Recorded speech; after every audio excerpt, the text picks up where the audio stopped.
Hey guys, Sean Bucci here. It is Tuesday morning. I'm on the way into the office. Quickly, just because I get so much hell for doing videos in the car, I'm in the right lane, going 10 miles under the speed limit, getting past nonstop, okay, with an Acura TLX that has lane stabilization, or whatever you want to call it, lane assist, okay, and auto braking. You can go to surplusfundsriches.com, surplusfundsriches.com, to find out more about us. Right side of the page, put in your name and email address.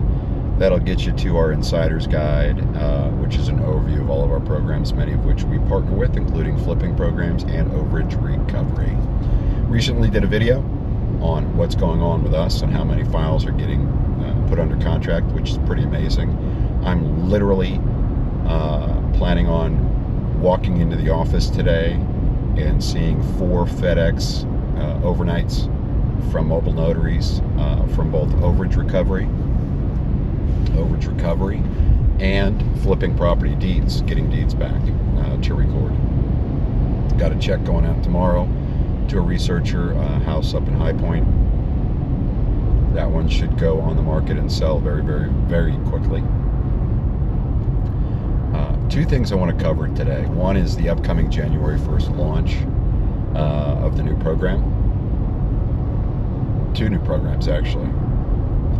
And how to handle negotiation and how we've managed to put more under contract than anybody else on the planet. Besides the fact that we do an initial buyout with overage recovery, a non-refundable, good faith check to these guys. And I got one going out for, good Lord, 10 grand here shortly. But besides the fact that we do upfront partial buyouts, structured buyouts with more money, of course, to the owner later, the fact that we always use an attorney, the fact that we're BBB rated A+, with 0 complaints and thousands of inquiries, all of that obviously helps us quite a bit. But it's the negotiation that pays off. I've got 5 right now that I'm waiting to call back, or waiting for them to call back. People that say, not sure if I'm going to do it, need to check the numbers, need to talk to the wife, need to talk to the husband. Whatever it is, when you get that, you back off and let them simmer. Let them simmer. Particularly if you're talking to them. I love talking to people at the end of the week.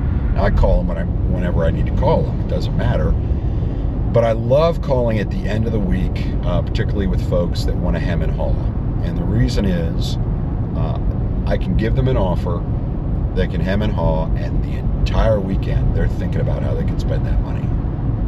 The entire weekend. That's all they're thinking about. How could I spend this money? What could this money be used for? And that's what they're thinking about the entire weekend. Now, I've said this before, so I'll say it again too. Just because I get all kinds of crap from people that, oh, good Lord, profit's a dirty word. Oh my God, you're evil.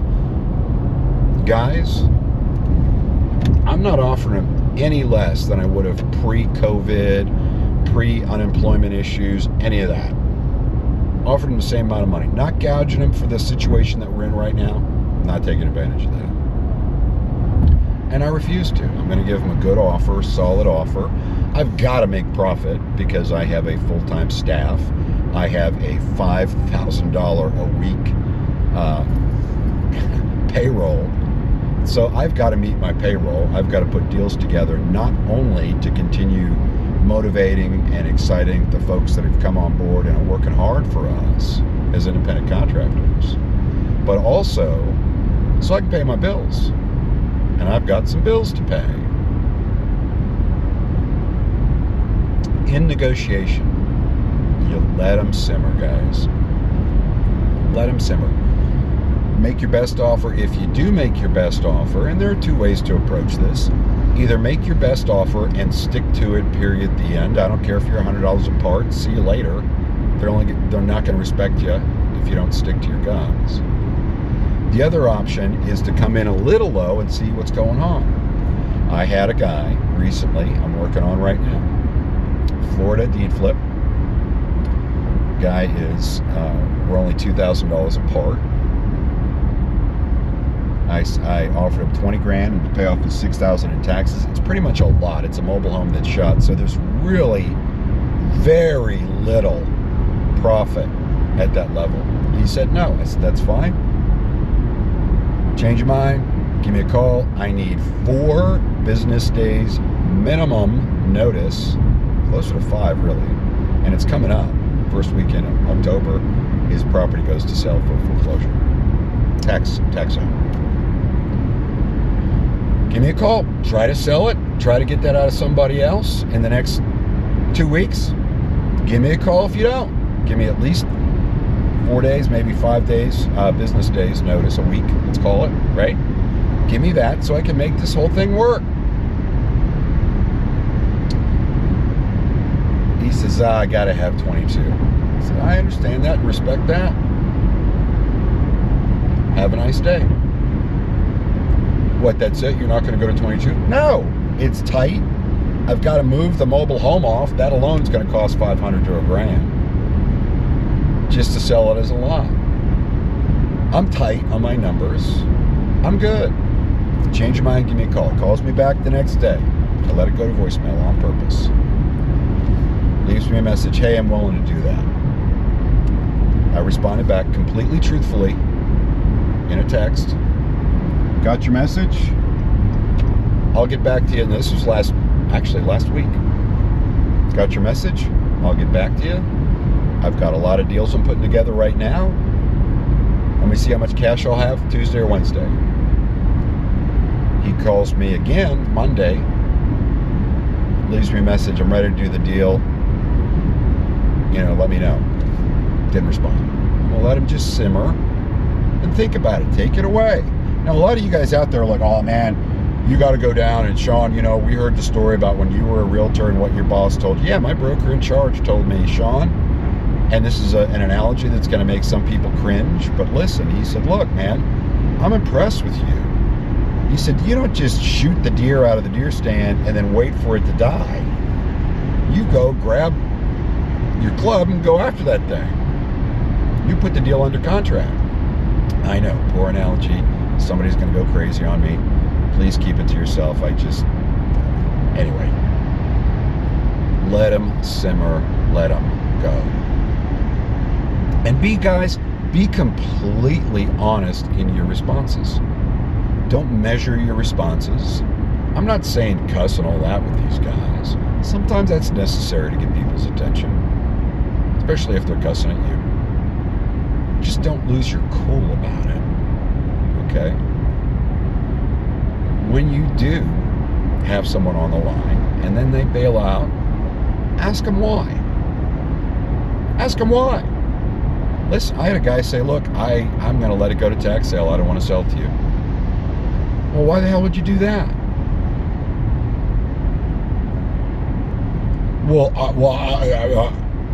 Seriously, why would you do that? Why would you just sell the house, let the tax man make some money off the property to pay back the taxes he's owed, and make nothing? Why would you do that when you can make cash in your pocket? I told the guy, I said, look, man, I'm not trying to argue with you. I'm not trying to be offensive to you.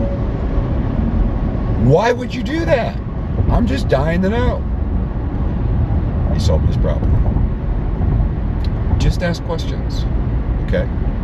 All right, now let's talk about what's coming up. So we've had a lot of success with the P16, which is the Premier 16 program, which is where we actually allow people to contact owners of overages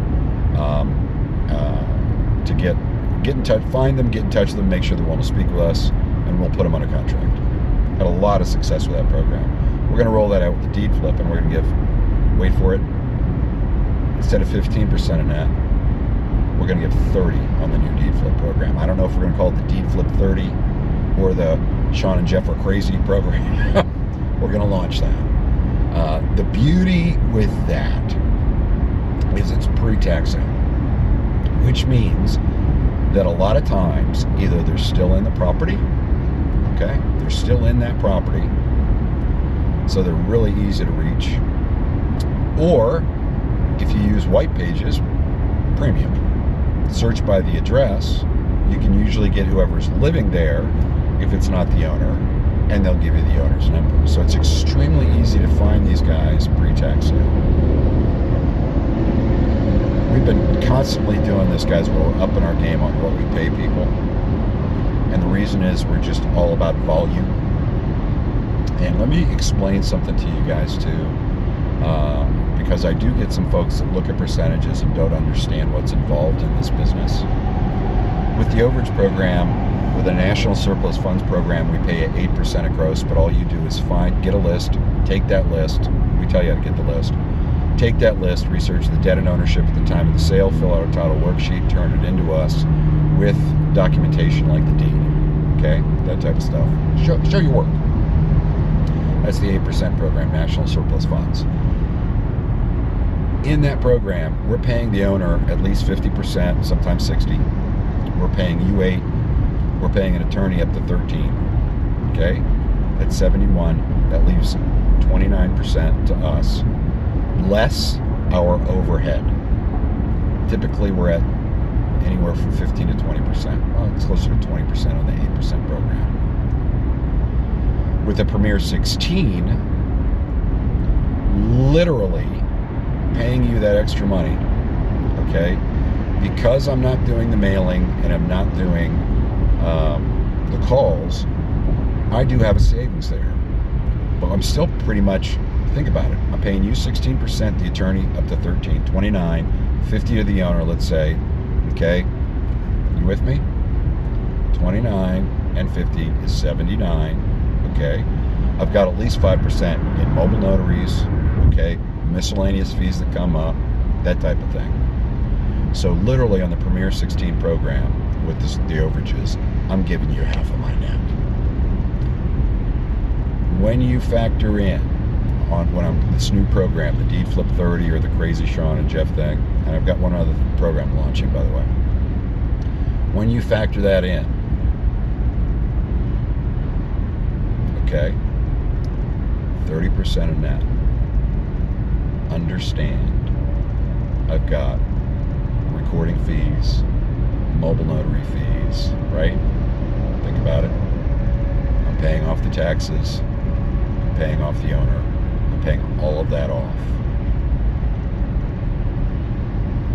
Typically, we are pretty much splitting at 30% of our net. That's net before other costs. We are pretty much splitting our profit with you. That's important that you understand that. That's a big deal. Okay? The other program we're launching is one that everybody's been begging for forever. It's going to be a combination of stories that actually kind of push you into understanding a lot of the higher level methods we use. It's also going to go over a lot of methods we've seen used. There's actually going to be a disclaimer with this thing. Okay.